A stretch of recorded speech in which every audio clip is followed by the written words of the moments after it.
going on, world? It's your boy at Big Game James _36, and this is special edition Den Media Group breaking down the practice scrimmages and all of that different stuff. Anybody who doesn't know, I'm a local from Tallahassee. Anytime I get to get over to Tallahassee, I love to get over here. It was also my son's first practice. He will be giving his Trey's take sometime tomorrow. He'll get on here and give us all the opinions that we needed, that we've been looking for. Because what's life without having the opinion of an opinionated 10-year-old? I think Trey is the best on the beat. He's gonna give it to you raw. Doesn't really care. Talks like somebody who knows how to fight.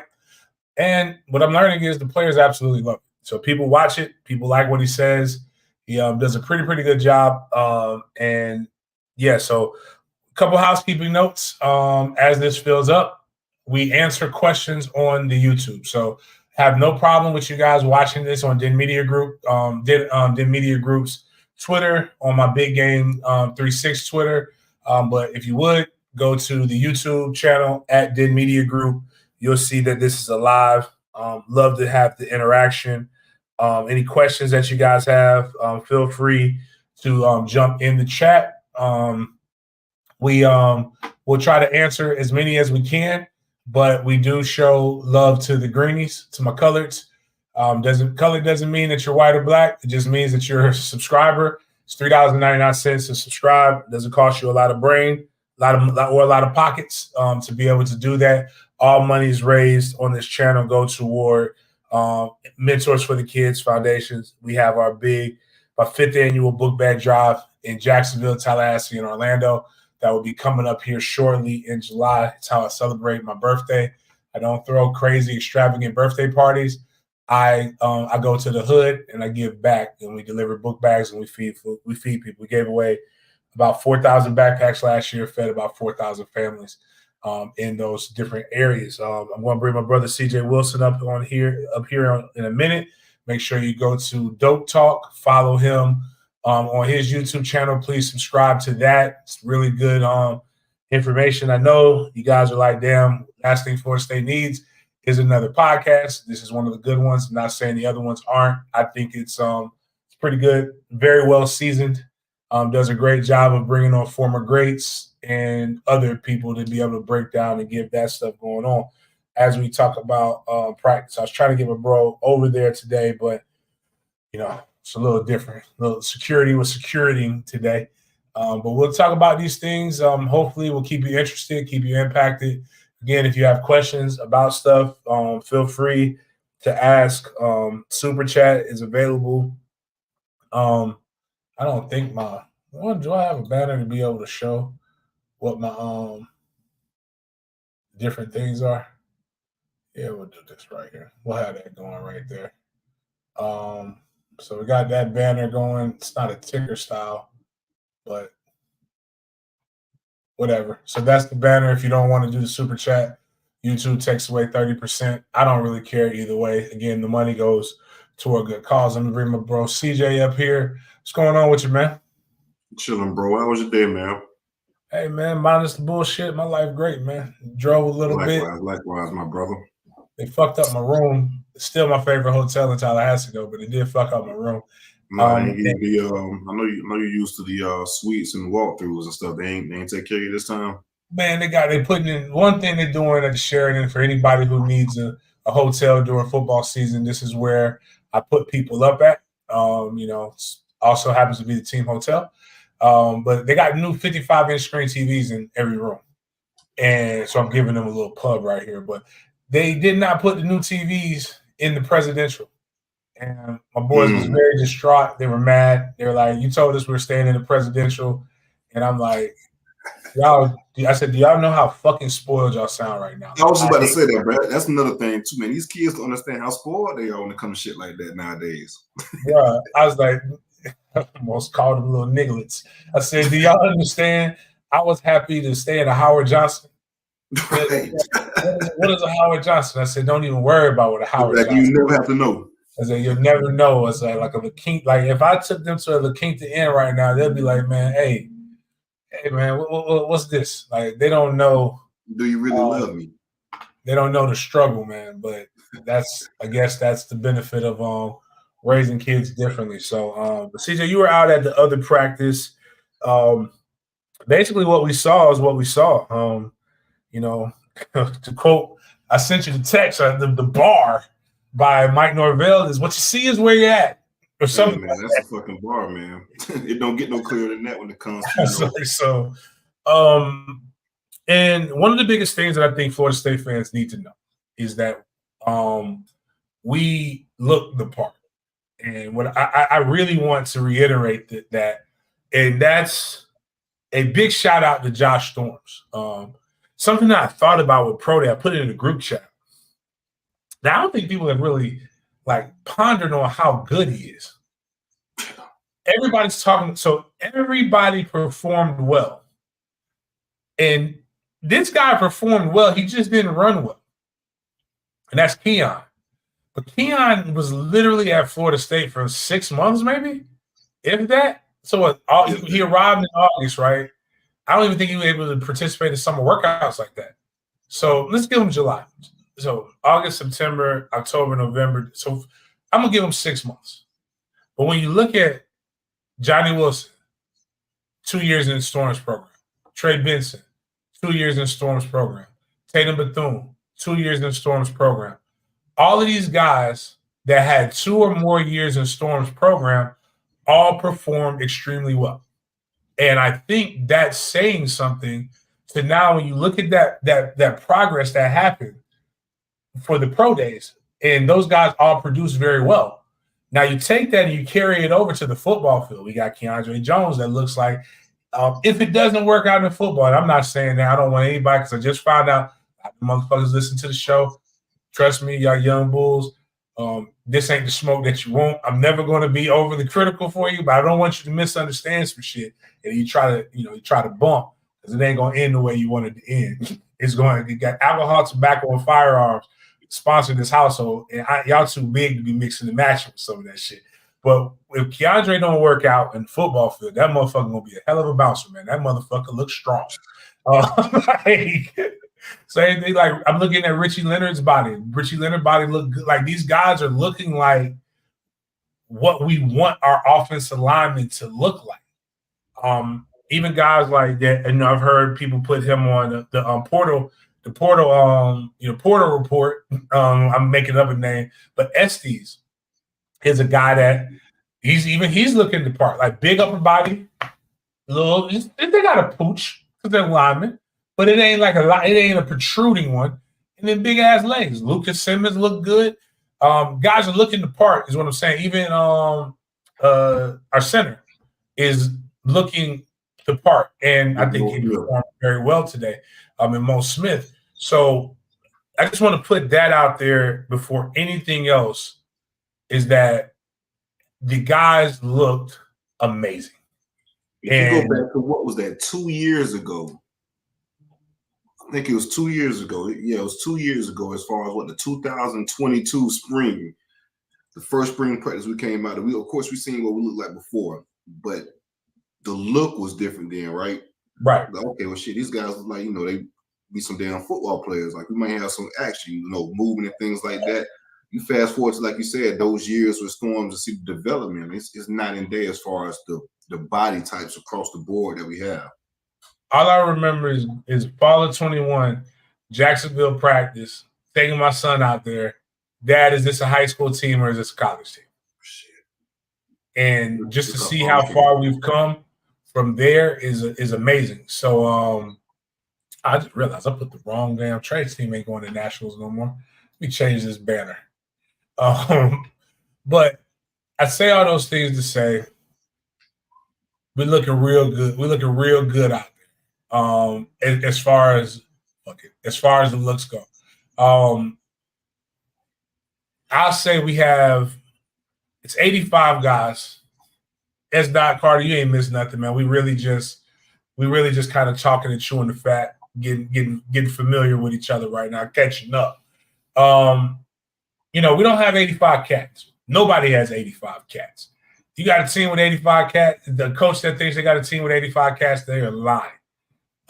You're gonna miss on some people, but you need And that doesn't mean that the cats at the bottom can't become cats. It just means you don't have 85 guys that are ready to go play today. Nobody has that. But you want to have 60. You want to have, really, you need 50. But you want to make sure that your top 60 are there.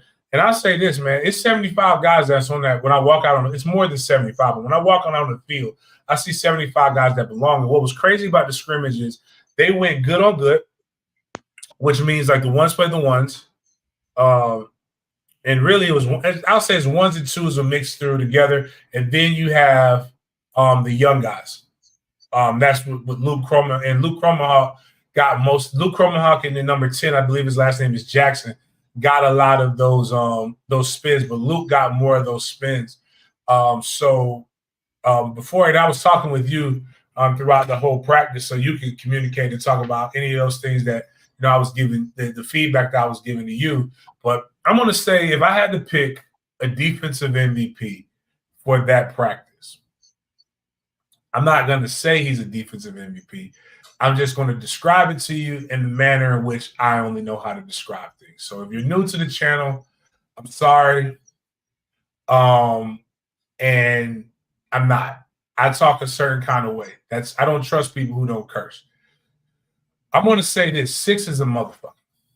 And that's Daryl Jackson. Like, if you watch Sports Den, we did the thing shouting out the Storms. We showed a picture of Jackson when he first got here. And then we showed a picture of Jackson on the first day of practice. And it looks like night and day. He was going up against 77. And I'm not gonna berate 77. That's a tough road to hoe. I'd have been like, hey man, you gotta give me some help.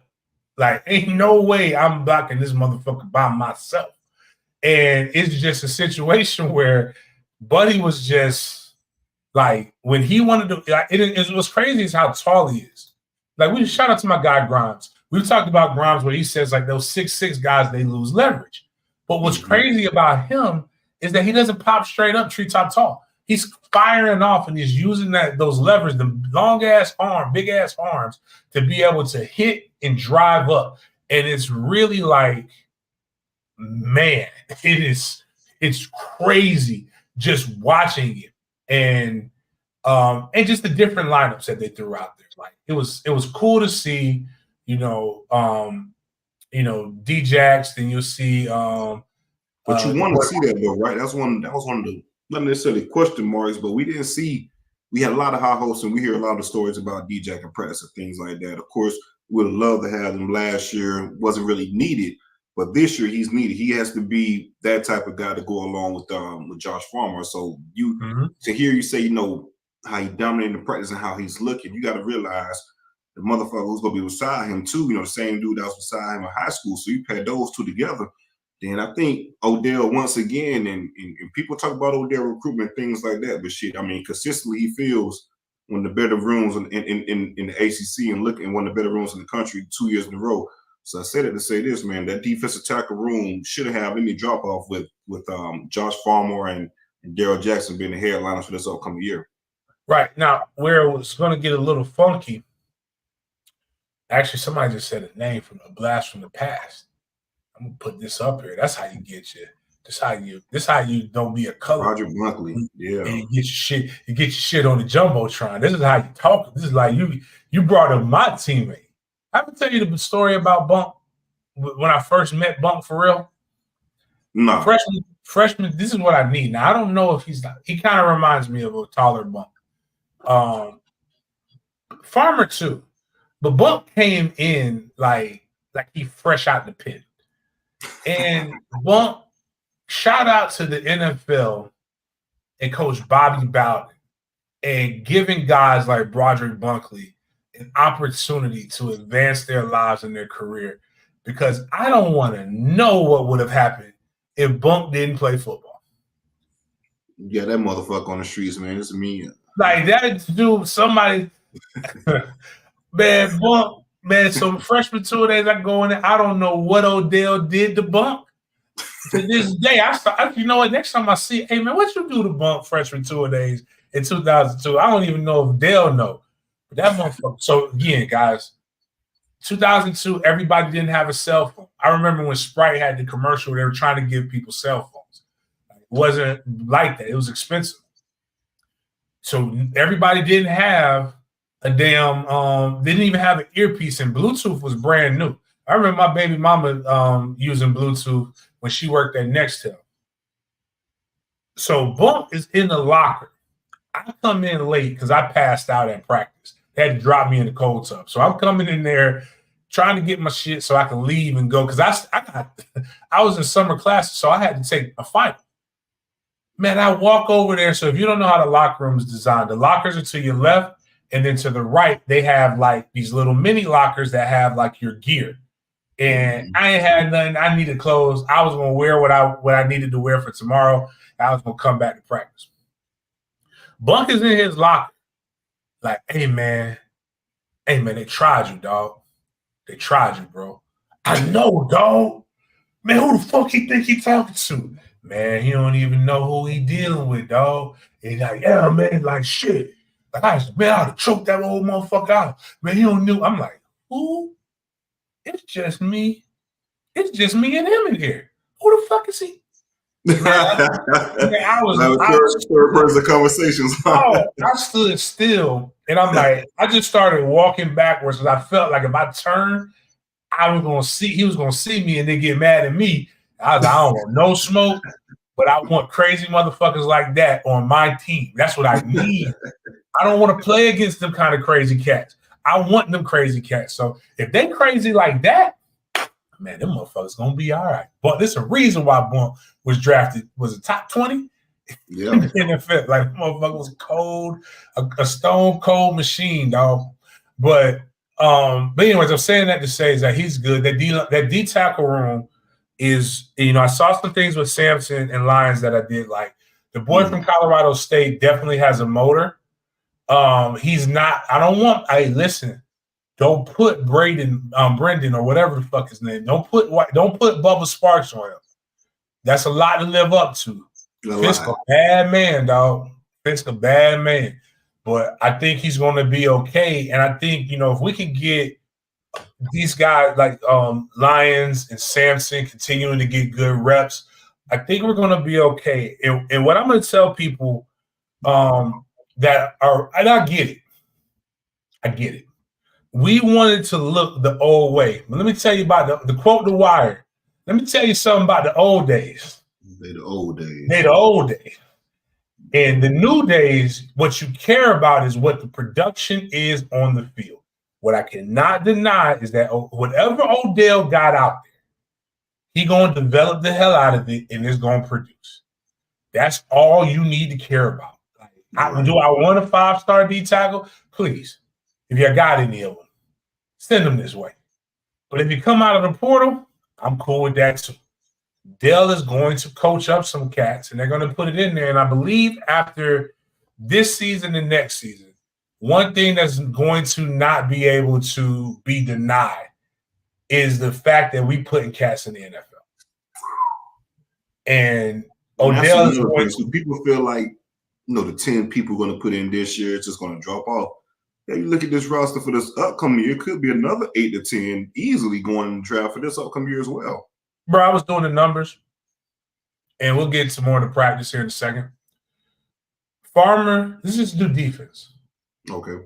Farmer, Jackson, Peyton. Mm-hmm.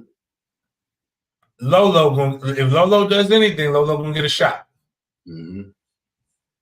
And that's thinking that if MJJ comes in and he's between Verse and Johnson, that's 5 on the D line. We ain't got to worry about no linebackers. So I don't think we got no senior linebackers. So we skip that position right now. Go into the secondary. You got AZ, Fintrell Cypress. If Earl Little does what he's supposed to do, you got Earl Little. You got Shaheem Brown. That's 4. And that's not suggesting that Greedy can't get a spot. Not necessarily. I don't think Greedy's body type won't let him get drafted. In my opinion, that doesn't mean he's not good. I'm just saying Greedy is a little petite right now. Scrappy as fuck though. shit, what was I about to say? I'm missing somebody. The other Brown. He can get a camp invite if he does what he needs to do. That's defense. It's not including the fact that we got 5 senior offensive linemen. Not all 5 start, but we got 5 offensive linemen that are looking the part.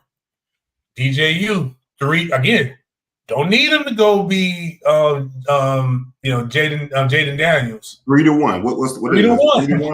3-1 I'm just putting that shit on the shirt, CJ. I promise. I'm just preaching to this. I preach it to the crowd. I don't need much from him. I need a 3. I need what he's done in the past, the last 2 years. That's it. I'm not here to troll. I'm not here to argue with people about who's better than Kim or Cam down in Miami. I don't give a fuck what Miami does. All I know is that if DJU gives me a 3-1 touchdown to interception ratio, I'm good with that. Lee Benson didn't come here to play adult flag football. He came here to try to catch passes and get to the league. Lawrence Toafili looking the part. Roy Dale looked good. And we're gonna go back into all these things. What I'm saying is that when you go back and you look at all of this stuff, and I didn't think about these things until the 12 that were in the draft in the combine this year said we fully expect to have 12 in the combine next year. And then I started thinking about it. I'm like, shit, them boys right. Mike Norvell's greatest recruiting. I said this after the 2022 season. Mike Norvell's greatest recruiting job is not going to be in the portal or with high school kids. His greatest recruiting job is going to be how many of these guys can I get to stay for the 2025 season? So I say all that to say is that you don't get those. You can't even project that much talent without saying that the team is good. But we'll stick to the defensive side of the ball. And CJ, I want to point on one point before we move on. You remember in 2012, how many draft picks FSU had? People saying, hey, it's going to be a big drop off, this, that, and another. 2013 rolled around, of course, great season. The draft picks didn't fall off. 2014, same thing. I think FSU at that point in time had the most draft picks within the 2 or 3 year time span. So don't be surprised if we see a similar trajectory with this team within Mike Norvell within these next couple of years. And what's wild is I remember having Lonnie Pryor, we spoke to the Jacksonville Seminole Club after the 2012 season. I said that 2014 was going to be the year that we compete for a national title. And Lonnie said, nah, we doing it this year. And I thought he was bullshitting. And then you looked at how good Jameis was, but you looked at all the other pieces that they had, and it was marked for it. So even when you think about the drop-off, like DJU will leave, it'll be Brock or Luke. So you'll have an unproven quarterback that's going to step in. But when you think about it, that unproven quarterback will have Hakeem Williams, Destin Hill, Landon Thomas in his second year at tight end, ready to make some moves. He'll have, I'm sure, another one of those, whether it be Jacobs, Lil Wayne, or somebody else coming in that's going to be ready. Like you'll have wide receivers that are ready to make a play. You'll have, and again, that defense will have more guys that are going to be coming back and doing things. But we'll stick to the defensive side of the ball. So again, we just talked about the D tackles. Again, they're in mostly, nothing spectacular. I'm not telling trade secrets here, but they were in a 4-down look for the most part. You got a chance to see Lolo. You got a chance to see I forgot all about Fryer. My bad. Fryer bad. That's bad. That's a cold ass Pilgrim, man. That cap gonna be nice, man. But the defensive ends I saw all of them. 19 is still trying to figure it out, and that's Dorje. When he figures it out, it's going to be crazy. And what I saw Shade Tree Jr. do, I haven't seen done, and this is why I'm actually, you know what? I get mad at going, like, letting some – so we joke about South Carolina being FSU's junior college or JV farm school. Man, I ain't mad at like if a DN want to go to Georgia and then come back, man. Listen, I'm just saying, like, you don't. I know we not liking Georgia right now, but I'm gonna tell you what I saw from Shea. Guy steps down, he's wrong arming and spilling. Like, he ain't just sitting there going to take it. He's like, bitch, if you're going to pull, I'm going to make you redirect this thing. I'm going to let it go to somebody else. We haven't had that defensive end outside of Verse that's been able to truly set the edge. Not to pick on Peyton, but when we watched that, we watched the Georgia game, there was a couple times that, hey, that ain't his ministry. I'll say that. He also wasn't 250 pounds, of which he is right now. He's a little stronger. He's 250 pounds. He hasn't really lost a step. Shout out to the young man. I think it's not 54. Is it? Yeah, 54. That's legit from Louisiana, if I remember correctly. You said what? Louisiana. Yeah, he's from Louisiana. So, like, he did well. The defensive ends were looking pretty good, which I think helps. If we look at the D-line as a unit, like, I think we're going to be okay. Again, just if we're going to go not just to the college football player, Byron Turner, thank you. If we're going to go deep, we're going to need to not get injured. We're going to need to have a lot of guys actually doing fine. Chris asked the question: you going to be free after 1 p.m. tomorrow, CJ? Yeah, I should be. Yeah, I should be too, Chris, if you're still listening. At worst, I'll be on the road, but I'll be available. But those guys are good. Going to the linebackers, and I know LS Momo 55 asked this question: what do the linebackers look like? I think we're going to be, again, much like Odell, I think we have to ask ourselves, are we results oriented or do we want to feel good? And again, I'm not suggesting that I don't want 5-star linebackers. What I am suggesting is I don't care the star they come, again, Mike Norvell bar.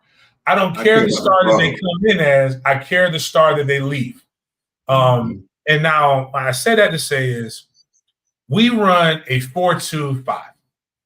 That is our base. We have a lot of other different looks that we can give, but we run from our base situation, and that's not me giving away trade secrets.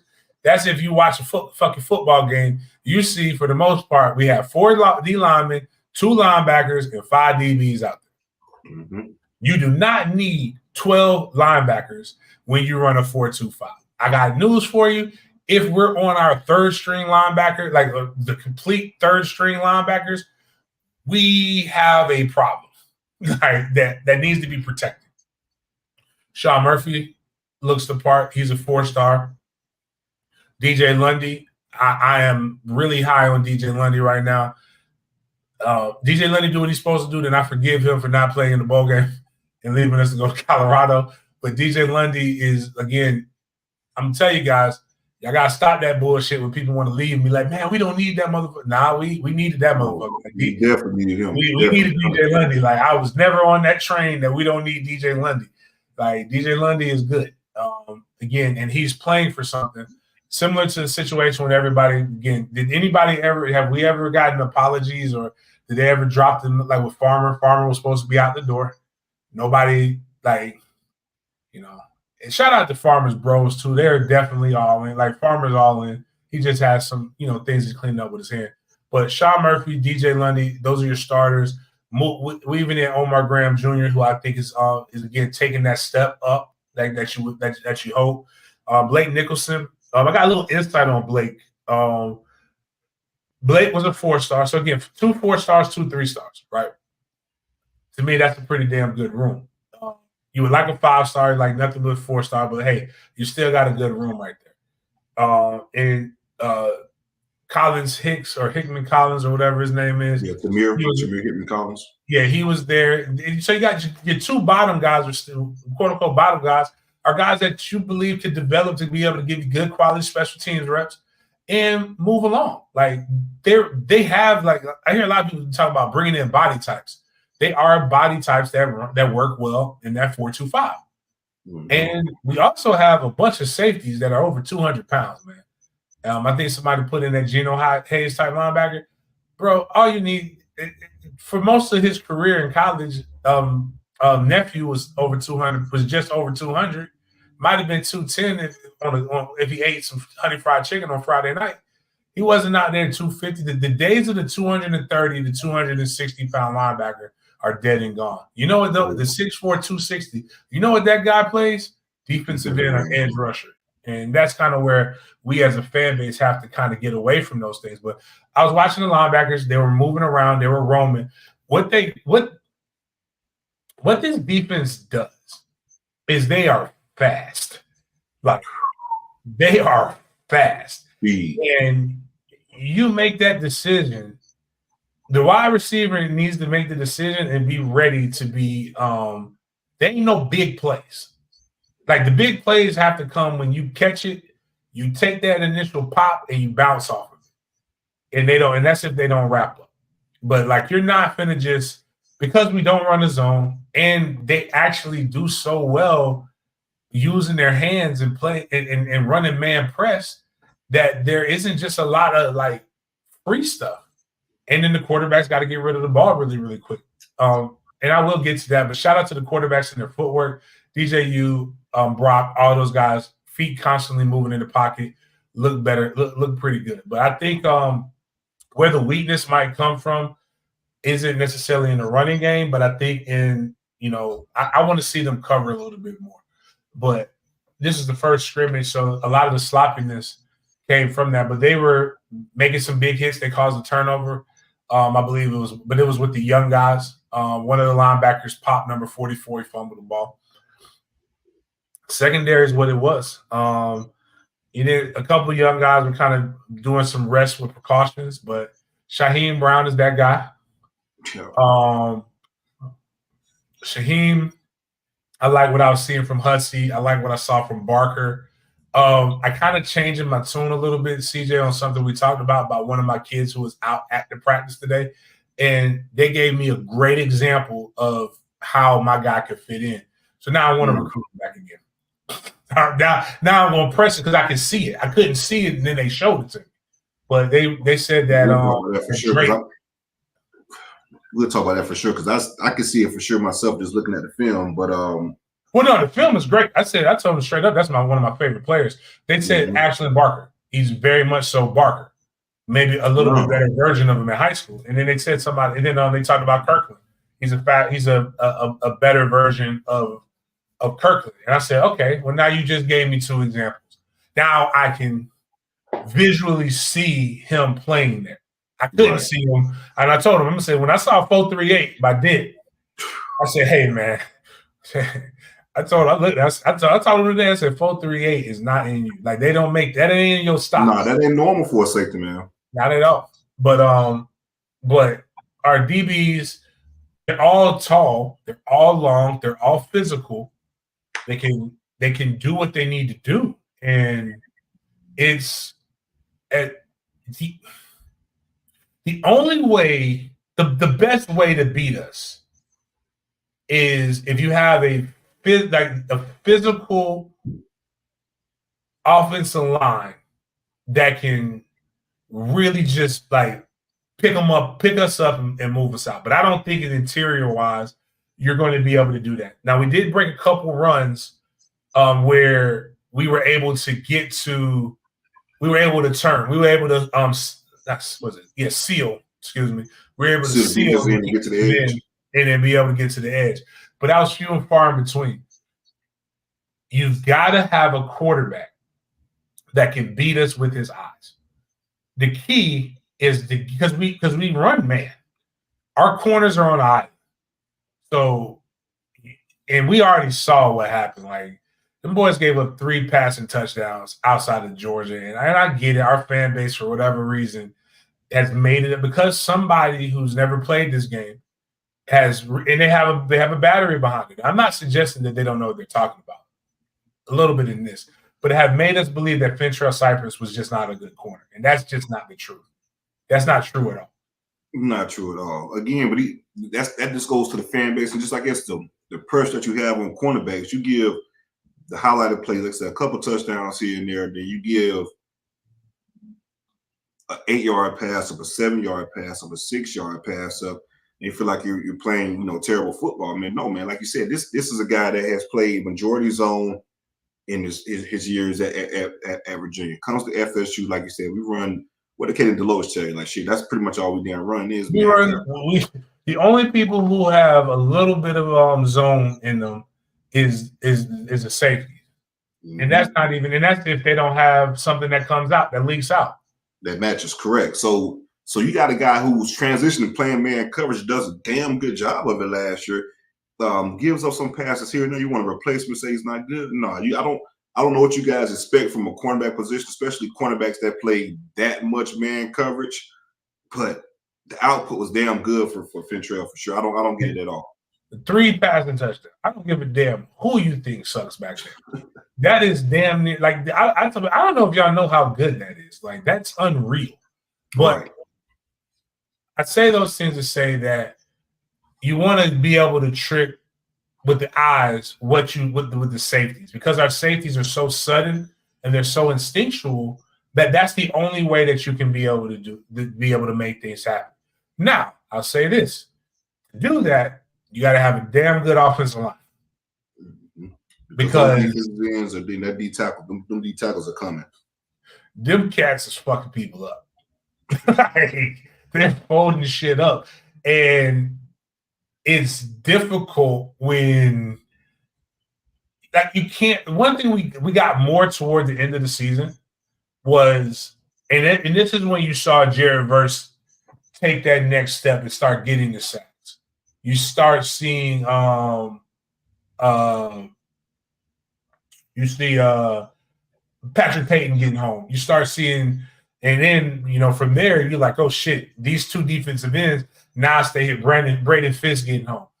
Mm-hmm. When you're getting pushed the belly in the front, then that makes things more difficult. Can't step up. You can't step up, and then you can't get around to the outside because our defensive ends are there, and it's. Somebody put in the chat, we have a lot of Antonio Cromartie types, and we do. Oh, that's a lot of what now?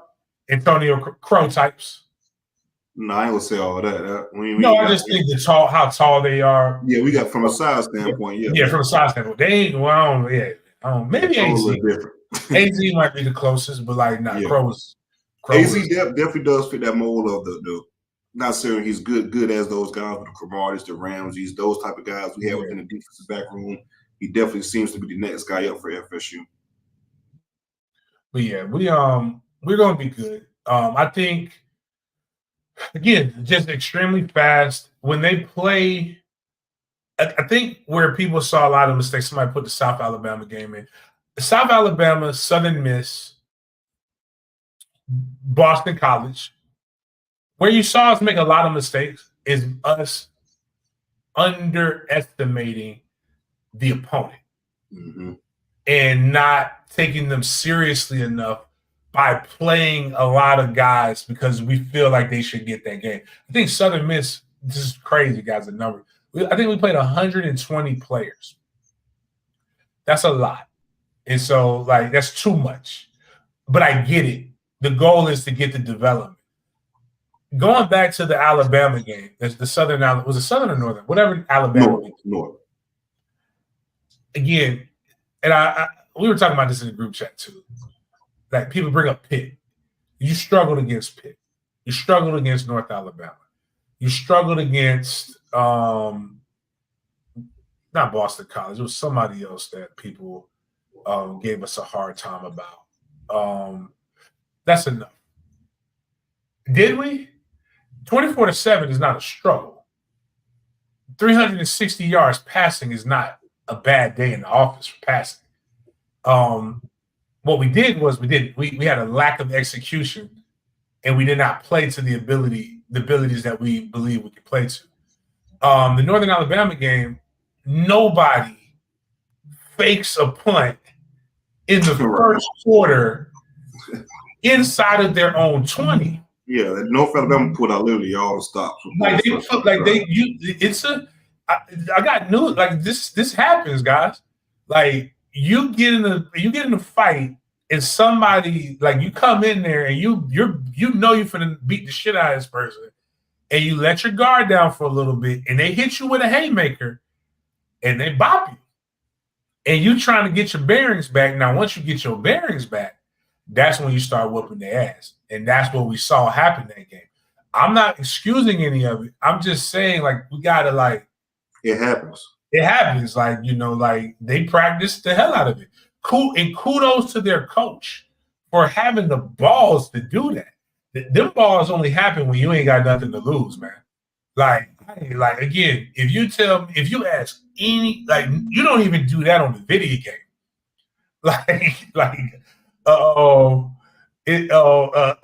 Because again, like they're like, all right, we finna go return this kick, and Keon's probably like, man, yeah, they're not thinking about damn fake at all. They're thinking about, like I said, getting their blocks, running downfield, like the set of return for Keon. And I don't even think it was like 4th and 1.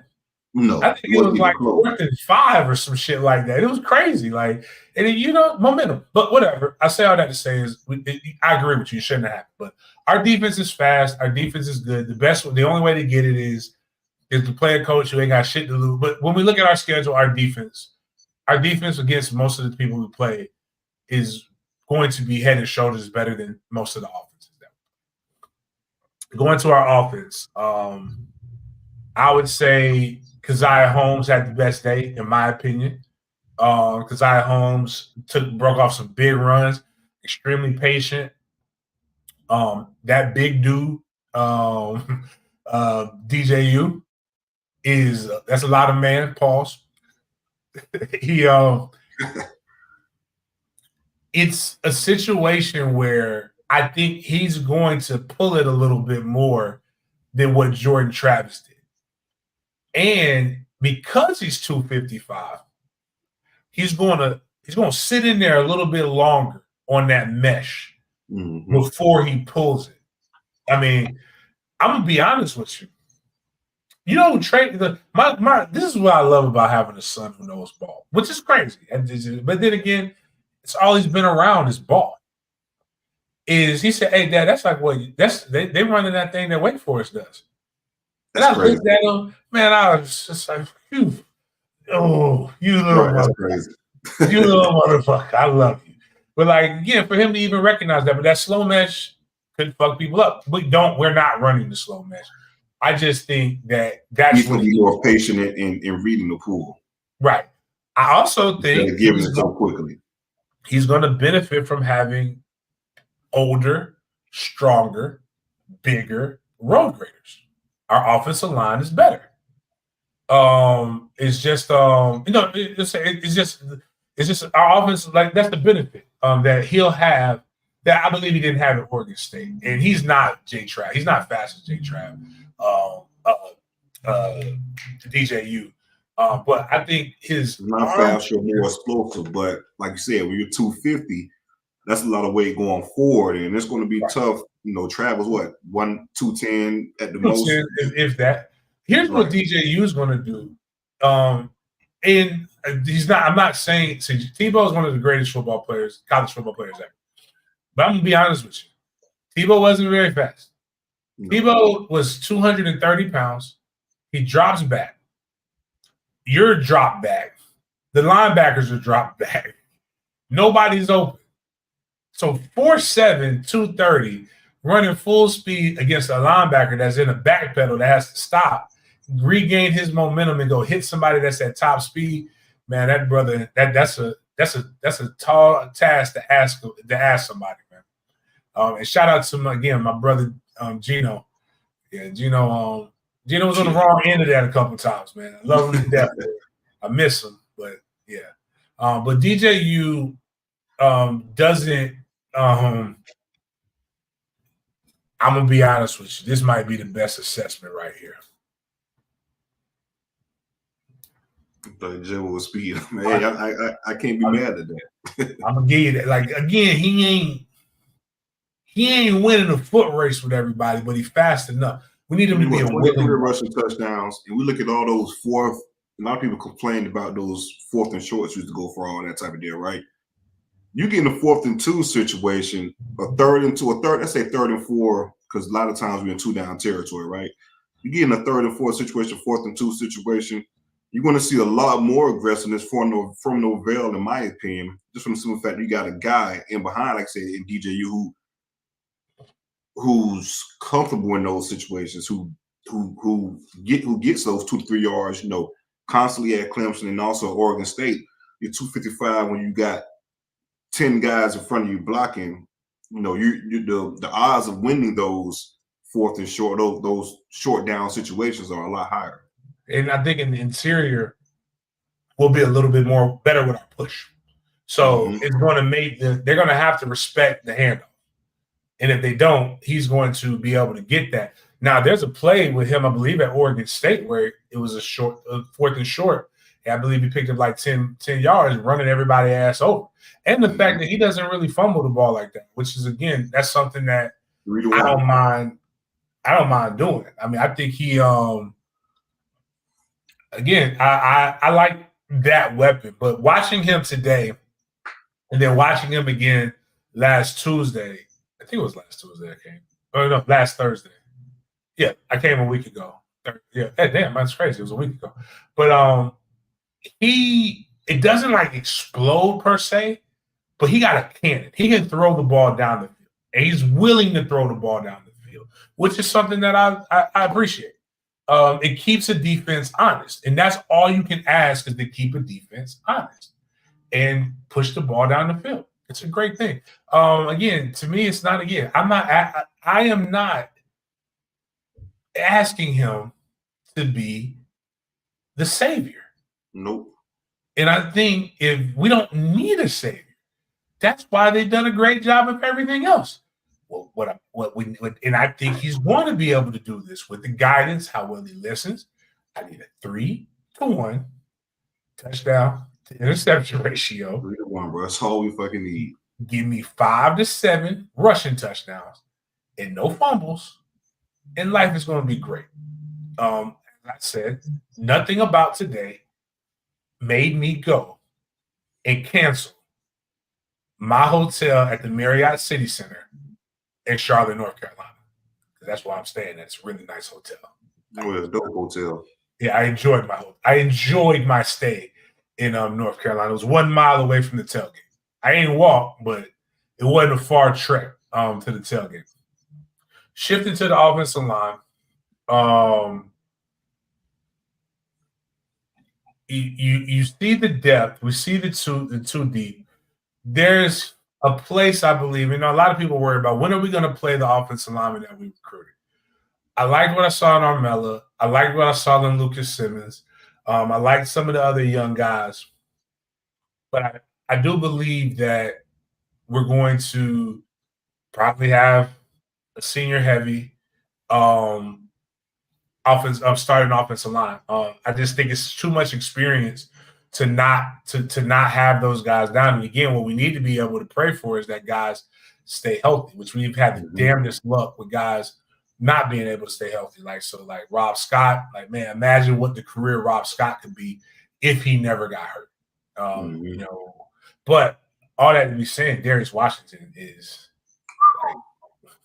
if I had to say an offensive lineman that we just gotta have, and if the video game came out today, if they have the cards that they used to have, pray for injury health or stuff like that. I'm gonna put that on Darius on Washington right now. Yeah, absolutely. That's the left tackle. That's the guy.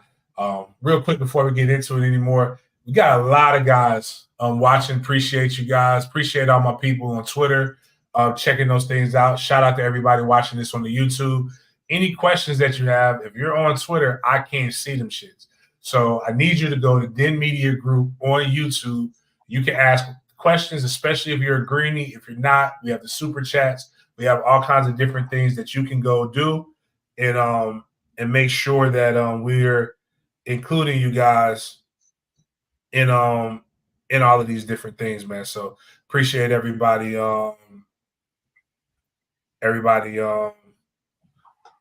doing the thug, hanging out with us. We got about 605 between all the different things, watching it. That's dope. Still going on with the offensive line.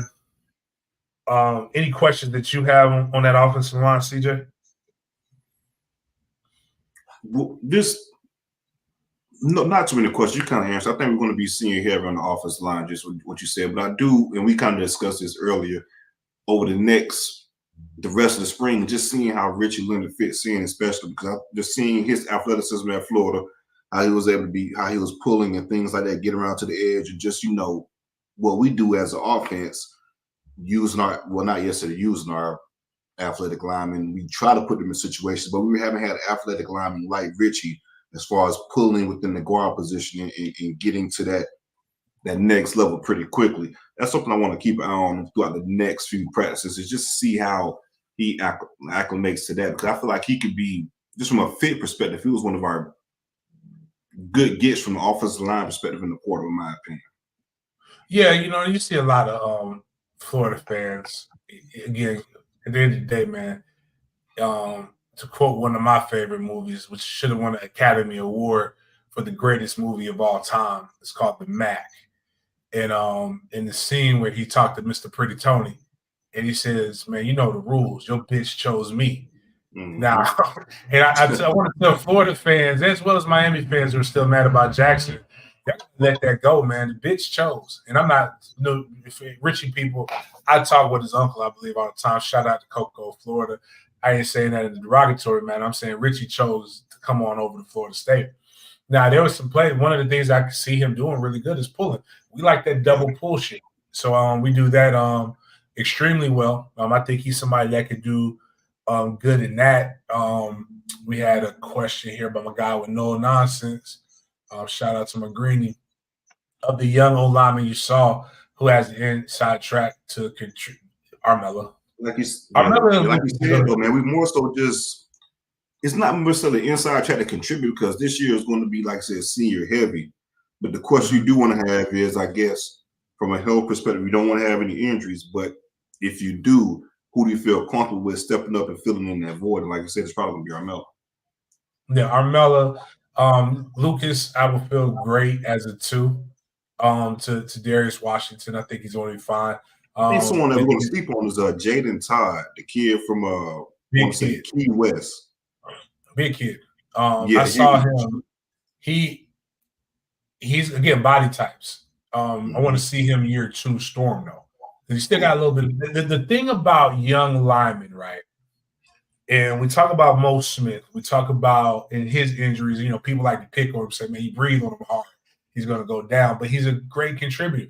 I think if Mo Smith didn't have to play so young, he'd be better. I think if Rob Scott didn't have to play so young, he'd be better. And I think we want to rush guys into it. We've seen Alabama play that one off, and like if it's one guy, then yeah, but like it is so as soft as the game has gotten, and that's what we like to laugh and joke about.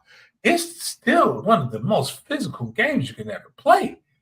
And what you're asking these guys to do is a lot. Like tough, man. Like you can't just go out here and just bang like that.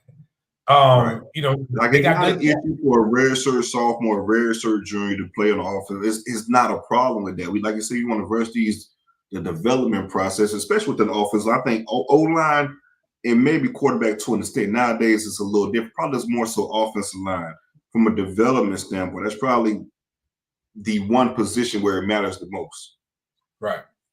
And it's hard. Like running back, receiver, DN to a certain extent are the positions that you can put somebody in at times earlier, and what they do naturally will allow them to flourish. I always joke with people, and this isn't no hate on. I think Yak's a damn good coach. I love being around Yak. I'm really jealous that Yak ain't. I heard him inviting the boys over for some food. Only one guy couldn't go because he's allergic to shellfish. But like, damn dog. I'm in town. You could have. I want some damn live too, man. but the most useless position coach and I am a running backs coach in high school. I tell people this all the time. The most useless position coach on our football team. You can either run or you can't. Like just run where they ain't. Is the advice that I tell them. That's what my coach told me. Now I have to teach them plays and other shit, but like for the most part, do what you do. Wide receiver, you fast. You just faster than everybody. Bitch, I can get you on goals and posts, If you can run the go and the post, we'll teach you the rest of the shit. Run these 2 routes as best as you can. We'll figure the rest of the game out. Defensive end, if you got a good speed rush in packages, I can protect you. Left tackle ain't shit I can protect you from. You're going to have to play a grown-ass man over there.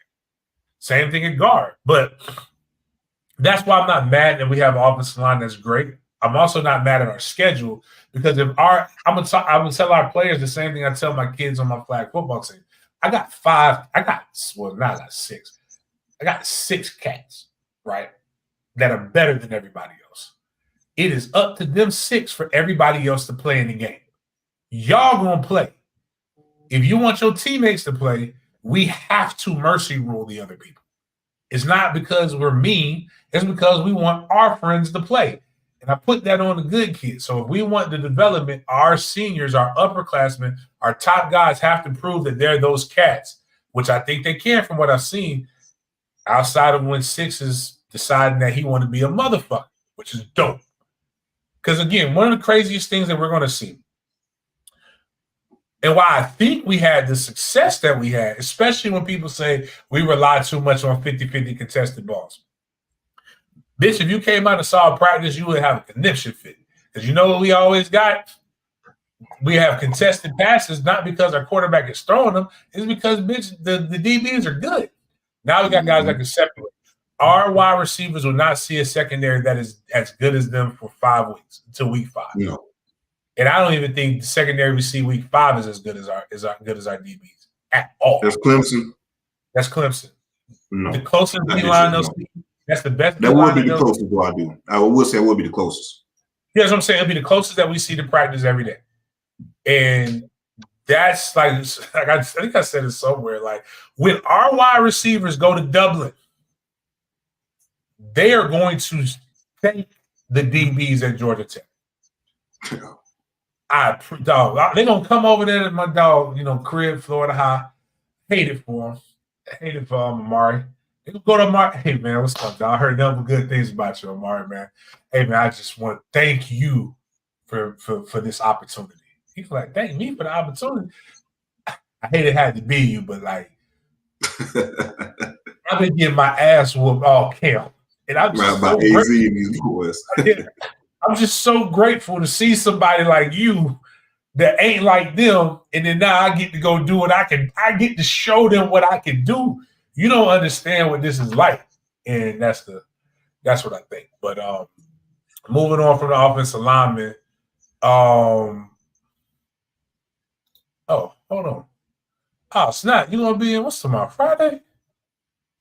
Yeah. Hey man, no doubt. Shout out to my guy Marcus, man.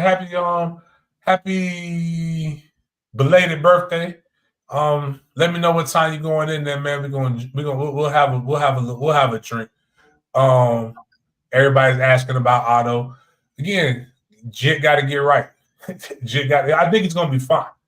Jit just got to get right. Bottom line is this: what we have is body types, and we have a development regimen that is proven that our body types are going to be fine. What we need is those guys that have patience and do whatever we need to do. But again, as I talked about the D tackle room, as I talked about the linebacker room, if them 5 guys are able to give us the top output of offense, this top offensive display in which we had in 2022 and 2023, you know what? I'm completely fine with it. I'm going to shift to this room. I think this room will make them look a lot better in the running game because a lot of you had these questions and you had these things that you were saying that make a guy like me, who is a former running back, makes my balls itch. Like, and I love Trey Benson to death, but I got him every week. Stole the idea from CJ, but they kind of bashed me, so I had to start doing it on my own. When we did that Clemson breakdown, and then bitches just shut us down right in the middle of the Clemson. Man, that shit was flowing, wasn't it? Crazy, man. It was flowing. But I'm saying all that to say is this. Actually, you know what? We might be able to do it. It just might be, but now I like to do it for my members. But I can do it live on Twitter. I just can't do it live on YouTube. On YouTube. No, season come out. I want to get that bit going, actually. Yeah, but when I break down the running game, I actually show you guys, hey, this is what it's supposed to look like when we do the counter or the power G. We just got a little impatient and things happen like that. But right now, with don't really know how much I saw of Roy Dell, but I saw a lot more of Keziah today, a lot more of Cam, a lot more. I saw Sam Singleton a little bit. I saw. I'm missing someone. So Sam, Keziah, Lawrence. I don't really. I saw Toa only a couple plays. Okay. It was heavy Keziah with the ones though. Oh, Jalen Lucas was back there.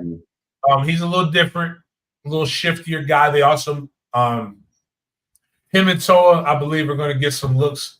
They're going to be Swiss Army knives, if I'm correct with how they're going to utilize those guys, which I think is amazing. You got to get the cats on the field, but man, Keziah, that patience, man, is like crazy. Is really good. Like he had a couple big runs, especially one of the ones when we got that end hook and seal. Man, he was able to boom boom bounce it to the outside. That it wasn't like where we saw last year.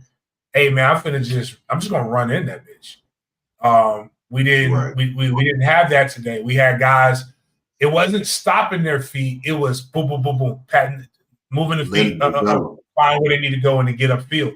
It was a lot more of that, a lot more patience, man. I was like, man, I'm watching them. I'm like, yo, that's awesome right there. Actually, Dupree Hundo put Holmes reminds me of Trayshawn Ward. He's more like Trayshawn Ward than who I said was like Trayshawn Ward, which would have been Roy Dell, who is like, I don't know who he compares to because he got more of a burst. But the person that really shocked me, and not in a bad way, was Lil Cam. Now, Cam's body looks like it's been here before. Jit, nice. Jit looked like he looked like he year 3 of Storms. That's why I would mess with his moms and say, like, hey, I'm sending my Jits to Albany. Y'all miss me with that, how rough Albany is. I live in fucking Jacksonville. Like, if my boys can survive Jacksonville, I live in Jacksonville and my kids go to public school. So, like, if my kids can survive Jacksonville public school, ain't nothing on this planet scaring us right now. Like, they're smart, they're good kids, but like you got to give them a little scarier than where you live at. But what I'll say is, again, he's learning how to play. Cam's learning how to play running back because you got to remember he was a quarterback. They ran a Wildcat basically, so he's learning his patience. He's learning how to see the whole from getting the handoff. So it's a little bit more things out working there. A lot of more moving parts. But, man, he ran and this is one of the plays that ended practice, man. He just, like, he sat there. He took his steps right. You could see his eyes evaluating. He saw the hole and, boom, accelerated through it. And I was like, ooh, man, that's what transition probably won't take too long. Nah, it's not, man. What's crazy is, in the quote, man, they got full. He's like, I can't guarantee them no carries, but I guarantee they can run as far as they want to with each carry they get. I like that. Jack said that, and I'm like, man, this boy right here might say, hey, I'm about to take these 4 to the house. Now, and Yak also coached against that. He said, hey, man, we don't need you to save us. We need you to do what you're supposed to do, keep the chains moving. Let's not get behind the chains. And I just think that room is so, again, the theme. I'm sorry because I don't want to gas people up. But, man, it's easy to tell some lies right now. Because what I'm telling you is I don't know who the jersey guy is going to be. But what I am telling you is that every room is improved. We don't have the Jared Verse yet, but we knew Jared Verse was going to be good. We didn't know Jared Verse was going to be what he was in 2022. We just knew he was going to be good. Johnny Wilson, like they can say we got these guys in the transfer portal, but I didn't know Johnny Wilson was going to be that guy. I remember when he watched that first. we watched that first practice. We were just like, man, that's a big target. That might be difficult to defend. Mm-hmm. Keon was Keon. We knew everybody saw the body of work with Keon, so we can't even lie about that. Trey Benson will tell you himself, I ain't had no stats coming from Oregon. Right. Like, but they were so good and they fit the system. And sometimes you just need the system. Styles make fights. And right now we got some guys that running back room has a bunch of different styles. You got Toa, who can do whatever.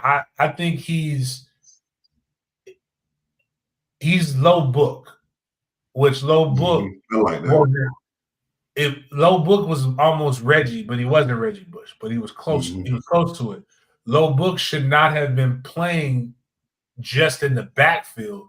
We should have put him in the slot, put him in the wing, motion him, run jet sweeps with him, done a lot of different things, kind of like what with him and Leon, what USC did with Reggie Bush and Lindell White. So that's what they were told. I really want us to have a lot more 20 personnel if we don't think the tight end room is what it needs to be. Because between Sam Singleton, Toa, what I'm seeing with Keziah, what I'm seeing with Roydell, what I'm seeing with Cam, and that's not even including Makai, who was at the practice today. Oh, like you got. That's the fact. We talking about Makai, you know, one of the fastest kids in the nation.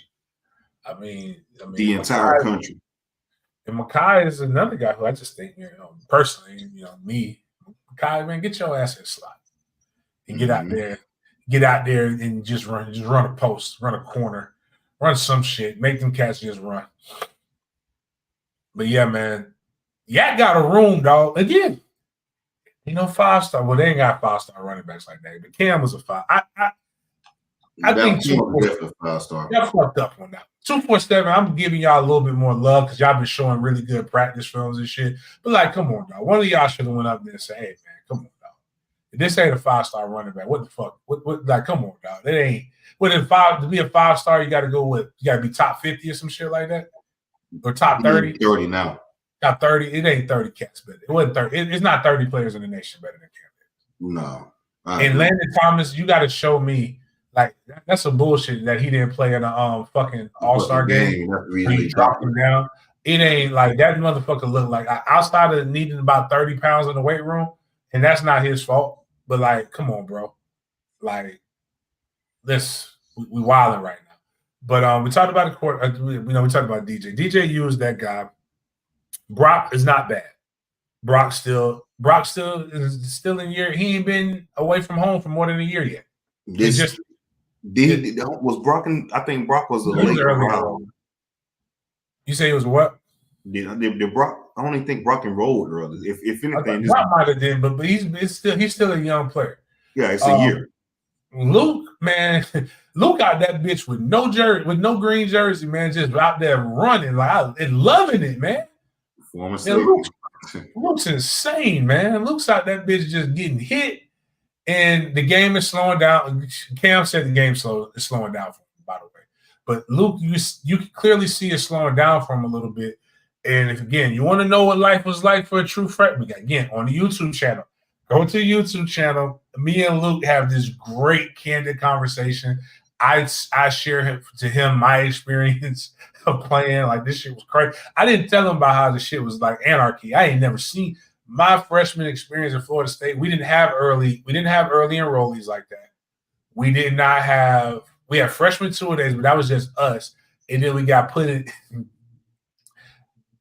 It's not the same, but it kind of, this is the best example. So you got in prison, you got before you go, you have the camp sometimes that they put you in before you go and before you go out.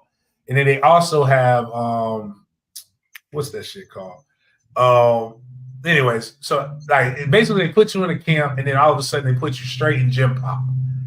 And my first day of full pads, like in gym pop with them cats, man, like it was screaming in inside drills. People with bodies were throwing.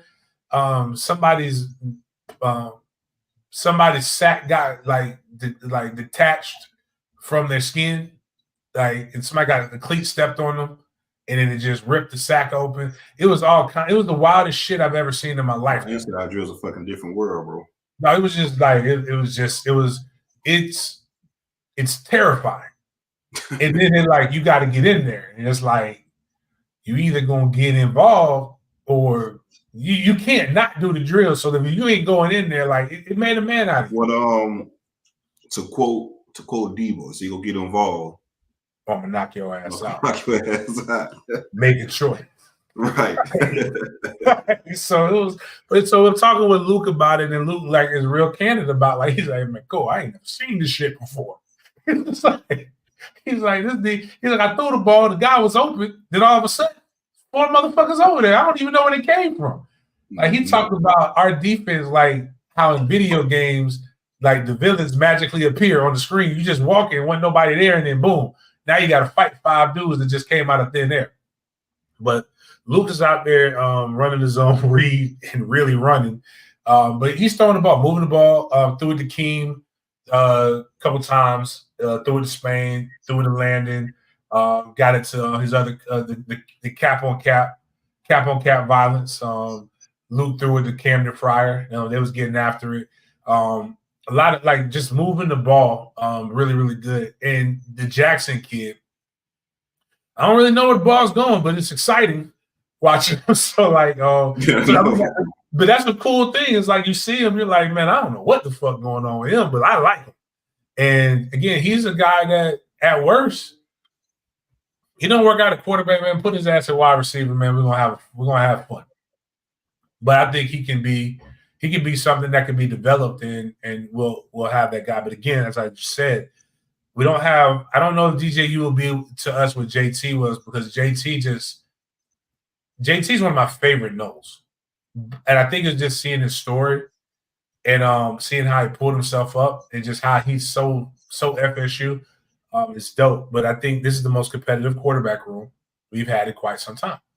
And again, if it pans out the way it should pan out, we should be having a great season. To move to what the wide receiver room is, and I talked about this a little bit on Sporadics with Chris, where we'll have issues is again, we're top heavy, and then there's literally no juniors, if I remember correctly, a couple sophomores and a lot of freshmen. So like, but of those 5 seniors, there are 3 that we know are going to play.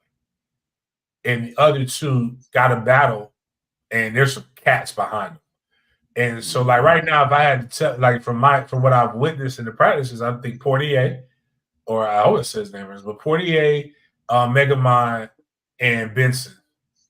Those are 3 guys that we know are going to get playing time. Ja'Kai Douglas is, if you're new to the channel, we call him Megamind. Ja'Kai is good. Portier should be fine. Benson ain't come here to play in an adult flag football league. Like he's going to be somebody that sees that. The other 2, Williamson, Spain, they gotta show up and show some consistency. And I don't want them to go to the portal. The only reason I would say that is because I think they're good enough to play somewhere. They're just not getting it right now. They're not getting it done. And I'm gonna tell you, Keem is coming for somebody's spot, as well as Destin Hill. For me, it'll be Benson, Hill, and Akeem with Ja'Kai coming in and doing his thing. Brown being able to come in and give you another guy that could take the top off of the defense, as well as Portier and a host of others. I think out of the young guy of the Travius Jacobs came in last year, balling. Not saying he's not good. Don't know what's happening. It doesn't seem as he's doing that right now. LaWayne McCoy is doing what Travius was doing last year. And every time I see him, like I just really like what he's doing, man. Today he had some big catches. Keem took a simple hitch route and took it to the house. Broke a bunch of tackles and just made some plays. That's the athleticism we've been hearing. Well, not hearing about. We've seen it already, but that's just the type of explosiveness you get from Keem and why he was a 5-star recruit and people have so much, high regards from the potential that he can have from a athletic standpoint. Is putting everything together. I mean, and that's basically all I can do. I didn't talk about Rawls, did I? Not bad. Rawls did good in the secondary today. Um, jamming cats up. I liked it. Man, shit. I'm trying to think if I had anything else, man. But outside of that, I mean, it was just a scrimmage. It wasn't like nothing deep that everybody like kind of just watched and like really just it was some situational stuff. If I had People got to to, understand, like I said, this is the first scrimmage of the spring, like practice 4 or something like that. Understand, all that shit is still a process. Mhm. It's still a process. We're just in the middle of that process. You have these scrimmages and things like that. You want to carry over, get better in the weight room over the summer, of course, and then you want to have more cleaner and fine-tuned scrimmages in camp, heading into the season. But all this stuff, as far as what we're talking about, is day by day. Is day by day. You just got to keep stacking up the good days consistently, just like what Mike said, that bar. What you see is where you are. So again, you just got to keep stacking these days up consistently. Every day is the same damn thing. So understand these briefs or recaps of practices, this, that, and other is for that day. The next day could be totally different. But again, the names you consistently hear within these recaps are pretty much the names you'll be seeing making plays on Saturdays. I mean, it's extremely positive. Very good, really good energy. The standard guys understand the standard, man, and the standard is the standard. It doesn't change whether we're good or not. We will be judged based upon the results in which we want. This was practice 5. If they look the same way, April, because I think the next one I'm going to is a spring game, which I'm not looking for anything crazy in the spring game either. Like, I mean, it's a spring game's kindergarten. Like, I just tell people to go for as a support, but spring game is for the actually is ironic because of the weekend we're in. Spring game is Easter speeches, man. Every kid goes up there. The special kid gets to do his speech. I don't even know if you can do this anymore, but remember when Ricky Smiley used to do Little Daryl? Right. Like, basically, that's what you got to do, and you got to sit there in the crowd, and everybody's got to clap like we like the Easter speech. It's kindergarten graduation. Like, nobody gives a shit about kindergarten graduation or 5th grade graduation. Like, right. This is the game is for the kid who's never really gonna play for his parents to see it, but you go out there and you support it anyway.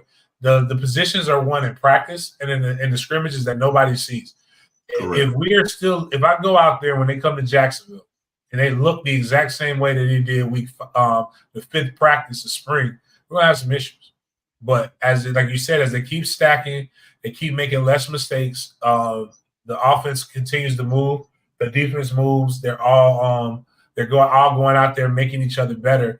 I think we're going to be extremely excited about what we saw in the product. So, but all I can say is that across the board, we have really tremendously raised our floor, and the things that you have to pray for is you have to pray for health. There is no such thing as a championship outside of Ohio State Buckeyes, where they won on the 3rd string quarterback, which is still crazy to this day. The healthier teams typically win, and that's kind of what you want. I will say this: if I don't want anything bad to happen to DJU, I'm not as dramatic as I would be if like last year. Last year, correct. More confident. I think if Brock had to play, Brock will be fine. Yeah. It's not, but again, I don't know. You can't miss what you never had. So he hasn't, like JT was what we knew. So those are the different things. But outside of that, man, if the guys that we got, and Mike Norvell's quote with we don't take anywhere near as many portal guys as everybody else. Our guys are just good. A lot better. It's just that's really going to be the same old thing, and I think what's going to end up happening is people are not going to be able to use those things to negatively recruiting. Oh, they don't play freshmen; they only play portal guys. Bitch, do you want to go to the league or not? And that's that's going to be the whole thing as people continue to mimic. But we had a lot of recruits out there. Shout out to Drake. Drake Stubbs was out there. We had favorite safety in the 2025 cycle, man. Kid's a baller. Alford was out there. Linebacker. How does he look in person? Pretty good size. Pretty good size. Yeah. We had, I'm not even gonna hold you. I don't really give a fuck about that shit as much as everybody else does. I worry about it when they sign with us. That's where MFTK came from. People kept asking me about why we not. I don't chase little boys. I know who Drake is. I see Drake. That's why I know who the fuck Drake is. I know who the kids we play against. I'm just not one of them guys. My channel, and again, it's no offense. Like my channel, we'll talk about recruiting in a certain aspect. Now, I do have adults that hit me up, and so I do know about some guys a little bit more than others. But I'm a grown ass man. I don't have shit in common with a 17-year-old boy. Like I tell them all, when you turn, actually it used to be 25, now that I'm about to be 40. When you turn 30 years old, hit me up.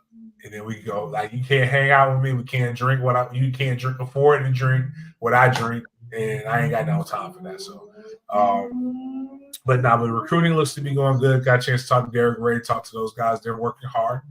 No matter what, we will field a team, and we will field the best team possible. So, if you're looking for information to troll, this probably isn't the right channel for you. I only troll wins. That's the only thing I give a shit about. So outside of that, man, if there's no other questions on the YouTube, I will, talk about this tomorrow. If you are up in the morning, we will have a Dope Boys. I do care about the mamas. You're right. It's Doc Carter.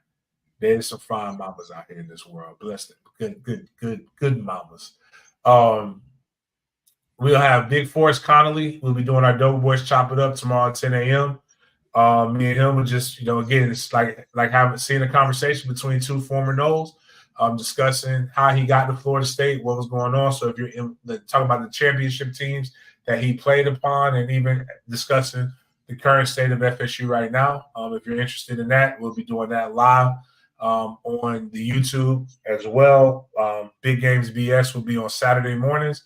The minute that we get to 6,000 subs, we will be doing a $500 giveaway. 3 giveaways: $500 to a random viewer on YouTube, $100 to a member on YouTube, and however many likes the show has on YouTube. So right now, we got a ton of y'all watching this shit on Twitter. I would go right now and go like and subscribe to the YouTube channel. Check out Big Games BS to see if we're giving away money at the worst and get you some bread. Members, $3.99 all the way up. $100, we have an all-in membership. That means you get to view Florida State or whatever sporting event, just like I do. Yeah. So outside of that, man, appreciate it. You got anything else? Oh, make sure y'all go check out my guy CJ Wilson with Dope Talk. And again, one of the better FSU podcasts. He always has some legends on there. They're always breaking stuff down. Shout out to my guy Chris with Sporadic. Shout out to George with Renegade Report. Those are the ones that I listen to. I listen to a couple other ones, but I like those better than most of them. I'm not knocking anybody who listens to other stuff, but some of that shit makes my phone. I'm not listening to Dope Talk. I'm definitely knocking you. So go ahead and subscribe to Dope Talk for sure, man. Like my boy 36 say, man, all the podcasts he did name, real informative. You should check all those out. Not knocking anybody else. Like I said, there's plenty of FSU podcasts. Everyone has their favorites, but those are some of the good ones that give you the real. Yep, give you the real, and you end up leaving with something. Then, we talked about everybody. Did we talk about that? Oh, Murlock is going to start. Landon Thomas is good. Jackson West probably be fine. I like Powers, but Powers right now we just gotta get better. Outside of that, man, appreciate you guys for chopping it up with me. We will see you guys next time.